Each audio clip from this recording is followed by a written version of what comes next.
Top 10 des flashbacks les plus tristes de Naruto, des pires histoires Mejo, on voit ça ensemble dans cette vidéo. Bon, il y a peut-être des passages qui pourraient être ajoutés à la place de ces 9 là.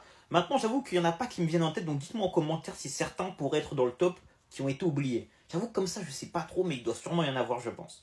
Neuvième position pour Yamato, les frères Yamato. C'est vrai que c'est triste, hein, son passé, et clairement, ça a été un jouet, un outil. C'est un rat de laboratoire limite. Donc ouais, non, c'est quand même un passé assez triste. Maintenant, il a quand même bien vécu après ça, donc ça va. Huitième pour Karine, bah, le passé avec sa mère et les frères qui elle s'est fait becter miskin. J'avoue que c'est triste, en plus de ça, elle a dû toute sa vie se cacher, etc.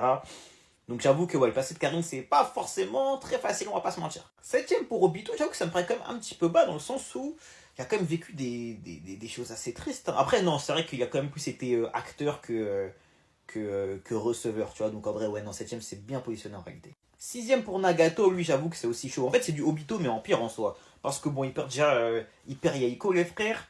Il crée une organisation qui part complètement en couille, il se fait manipuler, et d'un côté, bah, devient un des plans criminels de l'histoire, tu vois.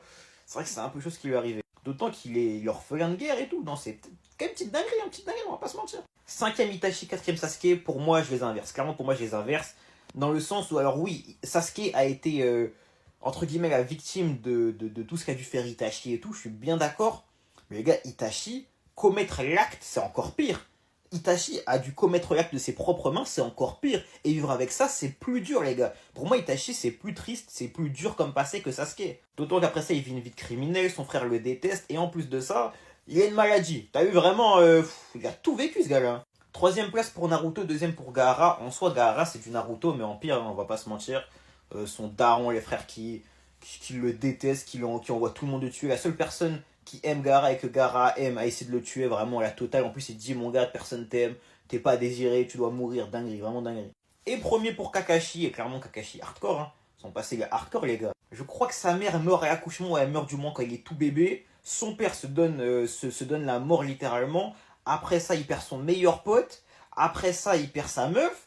Ensuite de ça, il perd son sensei, il perd Kushina, qui a quand même été une bonne figure pour lui, je pense.